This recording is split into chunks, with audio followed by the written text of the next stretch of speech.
Welcome to the Bare Essentials Podcast, where the talk is real and hibernating on your goals is not an option.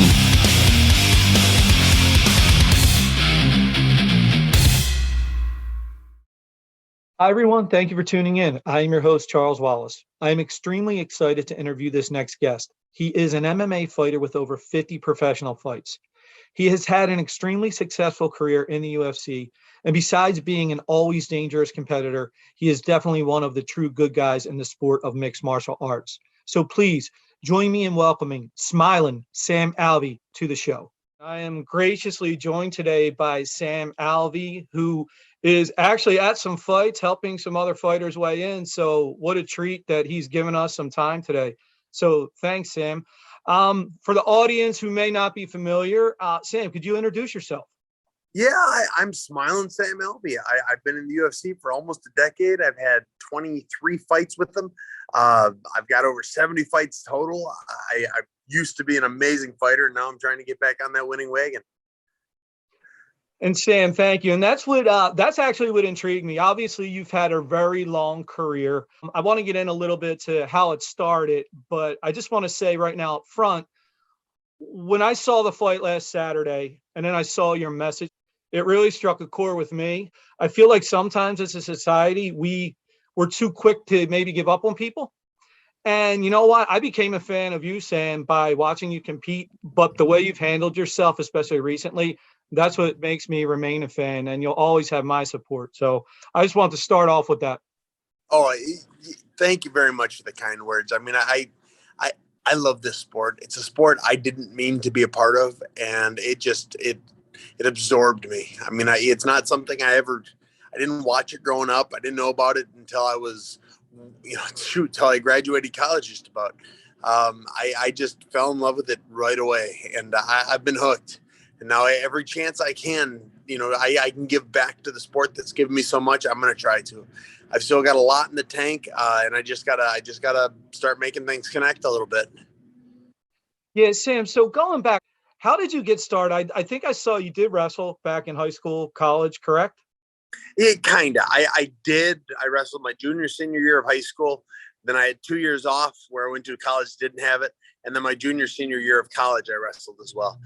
So I was a B team wrestler. I just enjoyed the workout, enjoyed doing it, learning what I could learn.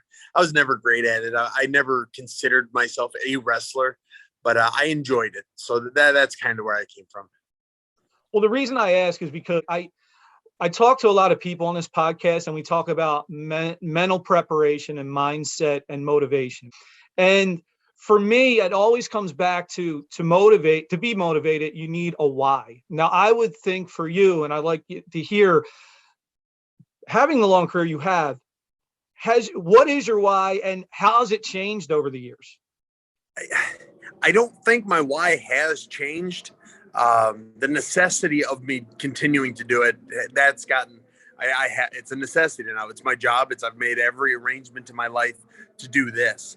But the why is I love it. I love what I get to do. The joke is why everyone asks, well, why are you a fighter? I said, I never have to wear shoes. I didn't know that was a goal of mine, but since I've had a life where I at no point need to wear them, I want to spend the rest of my life not wearing shoes. I just love the sport. I love how much fun I have practicing it, teaching it, being part of it, competing in it. And that's from fight one. I got beat up fight one, and I got beat up in my last one, but I've loved every fight, from then to now. Yeah. And Sam, so going back, I started to become more familiar with you probably from the Ultimate Fighter. I think there was a bit of maybe a 1 or 2 year lag from then before you made it into the UFC. Was there any point along the way there where you were kind of frustrated, or maybe you thought, you know what, maybe this isn't it? Or did you always in your mind say, I'm going to make it there? For the first maybe not half, for the first quarter of my career, I didn't know there was a career to have. I just did it because I got gas money and it was fun. That was it. Eventually, it was my wife that found out first, girlfriend or fiance at the time. She said, Sam, we can do this. Let's make a run for it. You're good. Let's make it happen. And so she figured it out before I did. but once I decided it was something I wanted to do, the only time I really had second guesses was right off the Ultimate Fighter. I lost my first fight in the MFC against Alvey, and that was, I had a baby on the way, and I was just heartbroken. It's like, well, Christ, this is my talent, and I can't even win in a smaller promotion. But I used it to drive me further. I corrected some things. I went up. I really started making the adjustments I needed to my game plan, which is kind of where I'm at now. I'm an old dog. People have seen me fight, close to 100 times. They know my tendencies. They know what I do every fight, and they've been able to, it's a sport that if you study it well enough, you can learn it. And I've been studied, so I've got to make some changes. I got to go and I've got to adjust my game plans. And Sam, that's kind of what I want to talk about. I want to get into that. So Saturday night, it's a short notice, right, against Brendan Allen. I know he's a tough out for anybody, young up and comer. It doesn't end the way you want. When I saw that you get put into that rear naked choke, Sam, just the expression on your face, to me at least, it seemed like there was just a career's worth of just things running through your head at that point. I knew the position I was in, and to be completely honest, I was still rocked from when he hit me. He right crossed the body, came over with that big left to the face, and he dropped me. And as I was scrambling to protect myself, trying to get back up, he snagged that choke. I could feel it going in. I couldn't with my hands. I couldn't find the hand to pull down, and it was just that moment of realization, like, well, this is how I leave. This is how I leave the fight. And it was all so quick. I could really feel for you in that instant, and I get it, right? You get caught, and that happens. Now, again, this is why I said to you earlier. This is why I became a fan of the way you competed. I felt like your whole career, you've always dealt with adversity, and you've always been a huge example to people how you can push through adversity. To me, the way you responded with that message on Sunday, you talked about needing to make changes, but then the part that gets me is right away, I want to help other people.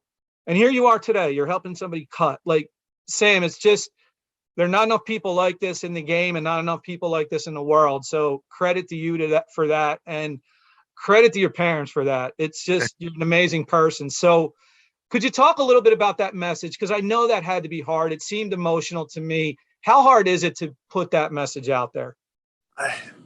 Well, as an athlete, and I've been a competitive athlete my entire adult life, I never want to admit defeat. I never want to admit that I couldn't do it, that I can't do it, that I'm having problems with something. And I knew. I got back to the hotel room after the fight. That's when I recorded myself saying everything. It was it was fresh in my mind. I wanted to get the thoughts on paper, just on video.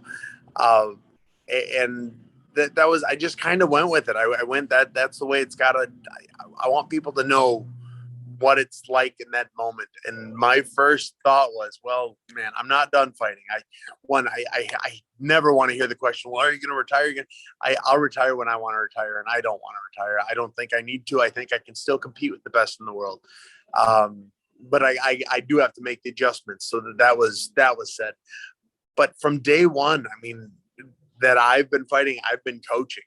The first 4 years of my career, I had my own gym. I was the head coach, which is why I have so many terrible habits. I didn't know how to fight. I didn't know there was styles to fighting. It was just, I made it up for the first 4 years until I moved to Team Quest. And that's why I was so unorthodox for so much of my career, is it was just me making it up as I went, and then trying to correct it. And so from day one, I've been a coach. My last day, I will be a coach. I love what I do. I love helping people achieve their dreams. I was home for 2 days, and now I'm in Missouri, helping a good friend and student of mine cut weight. He's on weight. Tomorrow he fights, and we'll get that win. And then 2 weeks later, I'm going somewhere else. I think I'm going to Idaho to help somebody fight and cut weight. And it's always been me. It'll always be me. And I love what I do. And I just wanted to make make my internet family, the people that cared all about me, that haven't gotten the chance to meet me, that I'm in a good place, that I'm going to continue helping. I'm going to continue doing what I do best, and that I'm not done fighting.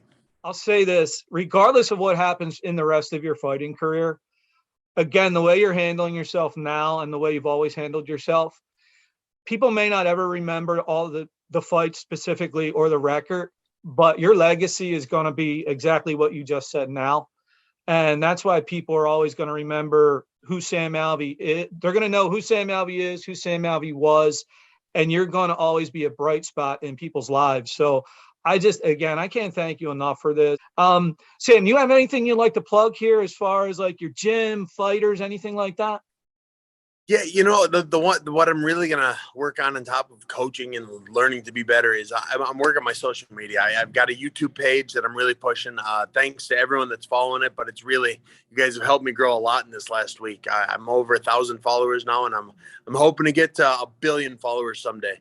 But if you can follow me there, I'm Smilin Sam on YouTube and Instagram and TikTok and Twitter. And I hate Twitter. Sorry. I hate Twitter though. But everything else, I love TikTok. I love Instagram. I call it my internet family. I love what you guys are expecting of me, and I love being able to live up to your expectations. So please follow me on all that. I'm very responsive to everyone that messages me. I try and talk to everyone that messages with me and try and put out a positive message. Sam, I will definitely be following you. Oh, fantastic. So, Sam, this has been great. So thank you again. Hey, thank you so much for having me on the show. I really appreciate it. This has been the Bare Essentials. Thanks for listening. And remember, never hibernate on your goals.